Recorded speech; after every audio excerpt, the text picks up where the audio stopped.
Kipasang kok sang tia truck along bike kipatong ajok adi malong inok apran kina.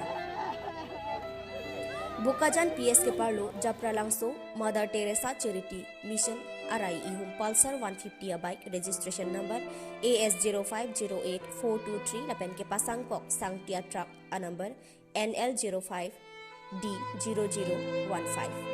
Kawani Golaghat District Asor Japrajan Aongahem Kachiwang Liliako Sikopai Kilangnu Inut Jonathan Puabang Bike pen kipatong akhir kang tang ong adi malong amat aprandam julo lapen wang rapet ari sang huabang arenga husulo sitame kopai keme alang li prana bang anki jokla laso jok kithek dum long atung tong sekot pen te bok het bukajan CAC along an se kilang japan pon bukajan raikom saiki lapen SDPO John Dasatung adim along nang palidosi kichitang arpum cepari deng kono Bukajan Pen Herald Hanse lapen Buddha Sorteron Report News 7 Northeast